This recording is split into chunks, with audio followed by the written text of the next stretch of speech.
Les podcasts du Figaro. Prêt pour le décollage. Bonjour Emmanuel Maril. Bonjour Claire. Vous êtes le directeur général de Airbnb Europe. Aujourd'hui, on va se demander comment être sûr de ne pas se tromper quand on réserve un logement sur la plateforme. Alors, comment éviter une mauvaise surprise, selon vous, quand on réserve un logement sur Airbnb ? Alors, il y a plusieurs choses qu'on peut faire pour éviter une mauvaise surprise.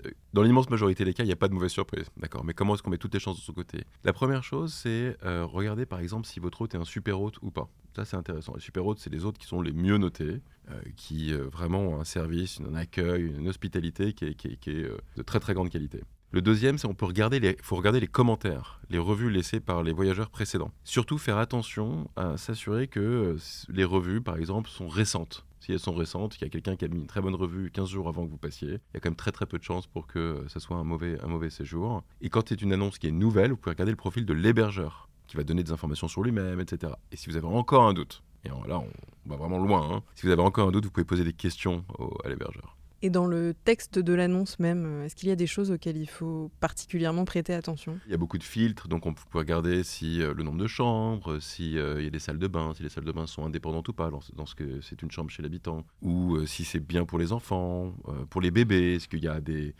y a tellement de filtres en fait, il y a un barbecue, une piscine, enfin, en fait ça dépend de vos envies, de ce que vous avez envie de découvrir, de faire, et vous assurer que vous allez le retrouver dans la maison. Et normalement, vous avez vraiment un niveau de détail qui est très très fin. Et encore une fois, si vous n'avez pas la réponse dans l'annonce, vous la posez la question. On a un chat, une messagerie interne. Et donc là, vous engagez avec votre hébergeur. Et c'est là qu'il y a vraiment le premier niveau de connexion.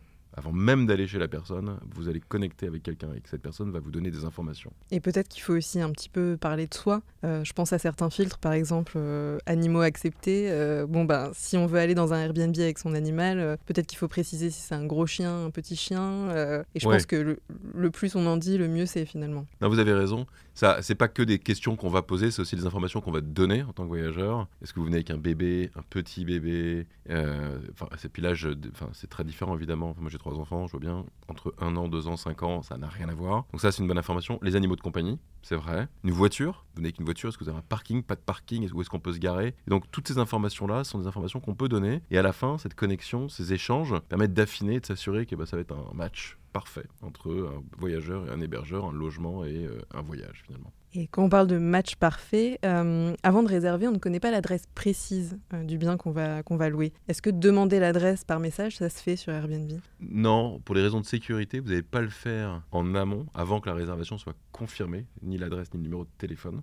Une fois que c'est confirmé, là, vous allez avoir accès à ça. Et c'est pour éviter justement de diffuser des informations sur nos hébergeurs, sur des adresses précises, etc.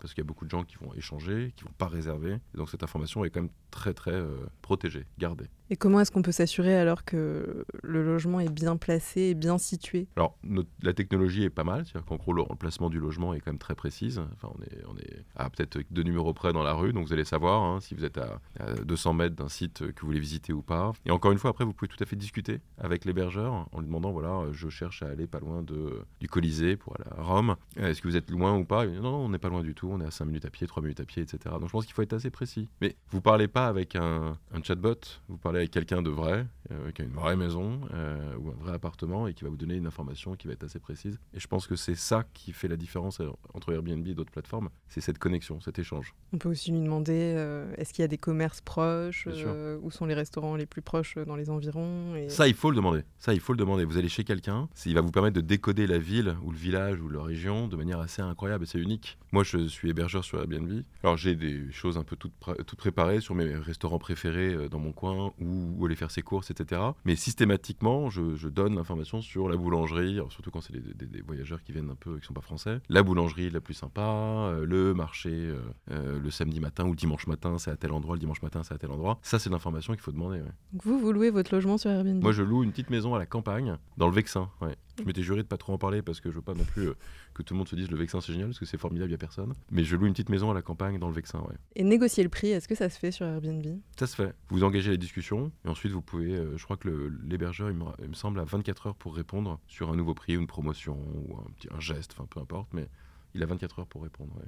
Pour ce qui est des conditions d'annulation, est-ce que vous pouvez un petit peu nous les résumer et me dire si ces conditions d'annulation peuvent varier d'un hôte à un autre ou si elles sont toujours les mêmes ? Alors, elles varient. c'est l'hôte, l'hébergeur va fixer son prix et fixer ses conditions d'annulation. Il va aussi prendre ses photos, il va définir son annonce finalement. C'est liberté totale, c'est l'hébergeur qui décide de ça. Sur les conditions d'annulation, ça va de conditions d'annulation très souples, finalement les voyageurs peuvent annuler la veille pratiquement et sans aucune pénalité, à très strict, voire même un peu plus que très strict. Et là pour le coup, vous avez une période pendant laquelle vous ne pouvez pas annuler avant d'arriver dans le lieu, et si vous annulez, vous allez être pénalisé. Vous allez devoir payer une partie, toute ou partie de la réservation à l'hébergeur. Souvent, les autres qui mettent ça en place, c'est des autres qui ont une forte saisonnalité sur des séjours relativement longs et qui ne peuvent pas, la veille pour le lendemain, se retrouver annulés, parce qu'à ce moment-là, ça les met vraiment dans une situation très compliquée, parce que, je dis n'importe quoi, c'est l'été, c'est une location d'une maison sur la Côte d'Azur du 1er au 15 août. Si le voyageur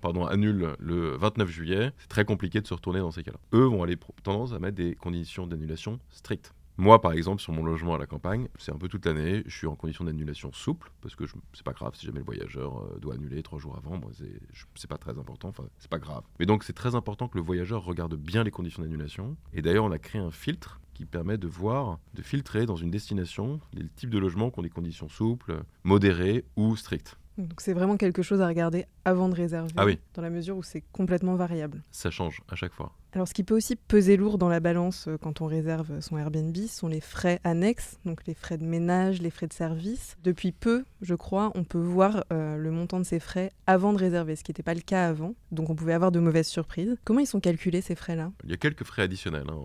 Il y a les frais de ménage, c'est l'hébergeur qui choisit. S'il met 10, 20, 50 ou 100 euros de frais de ménage, ça dépend de la durée du séjour, ça dépend de la taille du logement, enfin ça dépend de plein de choses, mais c'est l'hébergeur qui choisit les frais de ménage. Et dans la grande majorité des cas, il n'y en a pas. Donc c'est lui qui va le choisir. Ensuite, il y a des taxes.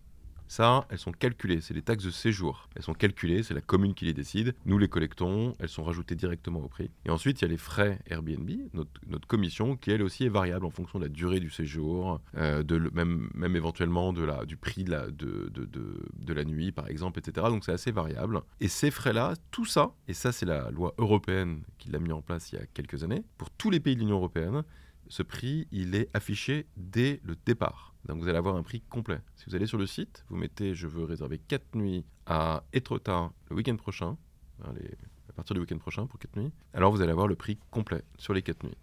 De tous les tarifs dont je viens de vous parler. C'est donc beaucoup il n'y aura plus pas de surprise. transparent. Il n'y aura pas de surprise.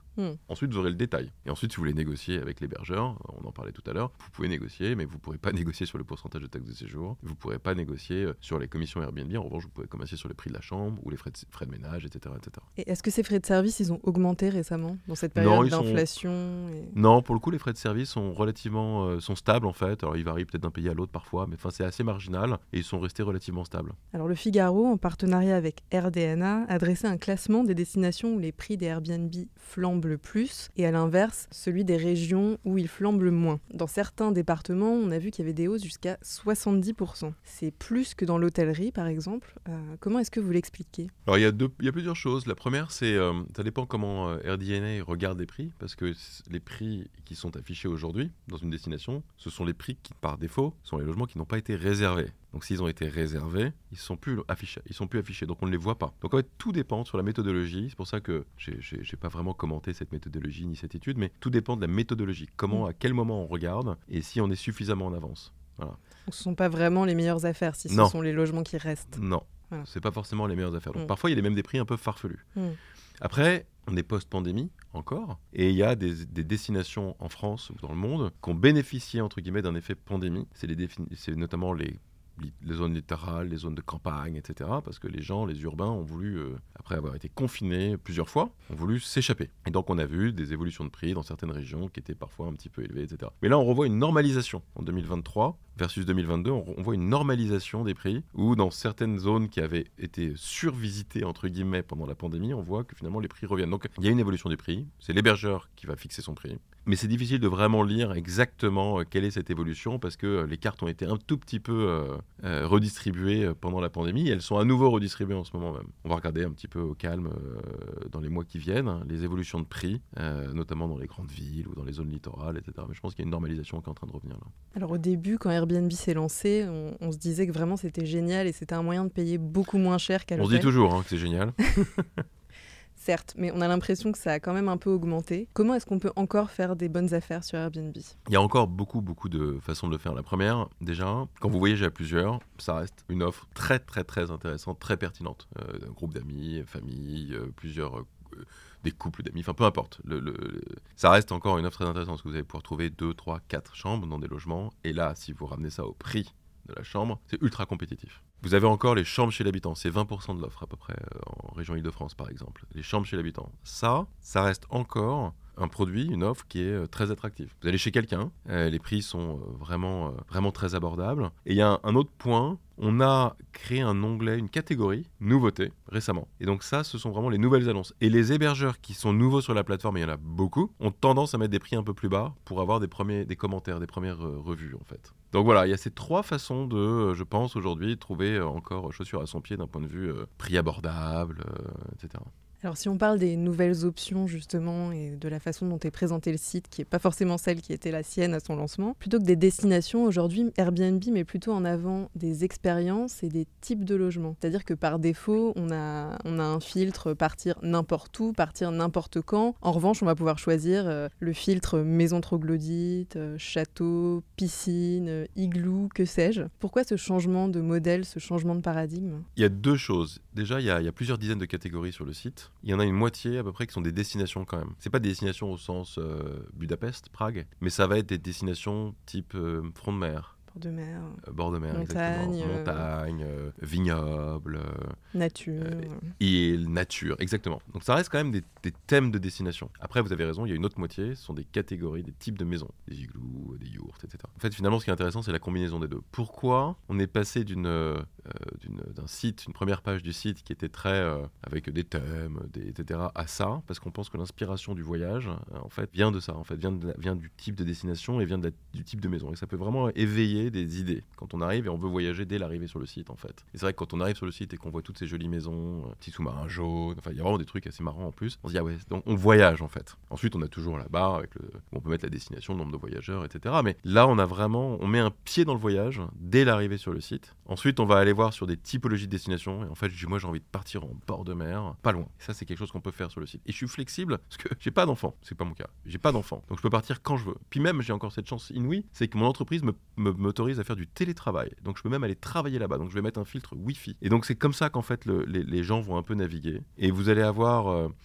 cette approche qui est par vraiment typologie de maison et destination, qui va être pour nous la clé d'entrée du voyage en fait aujourd'hui. La plupart des autres sites internet pensent, on sait exactement, Claire veut aller à Budapest du 9 au 12 novembre, que c'est le week-end du 11 novembre. Donc moi je veux aller à Budapest, on sera 2, je vais être dans le centre de Budapest du 11 au 12. Nous on n'est pas trop ça, nous on est plutôt sur, j'ai un peu de temps devant moi, j'ai envie de m'évader, j'ai envie d'aller à la campagne, et pourquoi pas dans une maison, un petit château, un petit patrimonial, parce qu'on est 15, et donc je veux pas mal de chambres, et d'ailleurs le prix sera vachement intéressant. Voilà. Donc c'est 2 façons de voir le voyage. Et Airbnb a changé parce que les voyageurs ont changé aussi. Et les voyageurs changent tout le temps. Et Airbnb suit un peu, évidemment, suit ça. En fait, et c'est même, c'est un peu prétentieux de dire ça, mais peut-être même un coup d'avance. Si vous aviez un dernier conseil à donner à nos auditeurs ? Un bon plan côté hébergeur. Je pense qu'il y a quand même un événement planétaire qui se profile, notamment pour nos amis franciliens. En 2024, il y aura les Jeux Olympiques et les Paralympiques. Pendant ces 2 quinzaines, je pense qu'il y a vraiment un enjeu assez fort à mettre son logement et à soit vouloir profiter des Jeux et puis le mettre pendant une semaine, son logement sur la plateforme, ou se dire, non, on a envie d'aller se mettre au calme à ce moment-là. Mais on va accueillir, pas moi qui le disais, c'était une étude de Deloitte qui l'a dit il y a quelques jours, plus d'1,5 million de voyageurs à Paris pendant cette période. Il va y avoir besoin d'accueillir, donc soit une chambre chez vous, un logement entier, peu importe. Et c'est pas que réservé aux Parisiens, c'est réservé à toute l'Île-de-France et même aux villes autres qui vont être hôtes d'autres épreuves sportives type Marseille, Bordeaux, Nantes, etc. Là, il y a un bon plan potentiel qui arrive. Merci Emmanuel Maril. Merci beaucoup. Je rappelle que vous êtes directeur général d'Airbnb pour l'Europe. Exactement. Merci et à bientôt. Merci.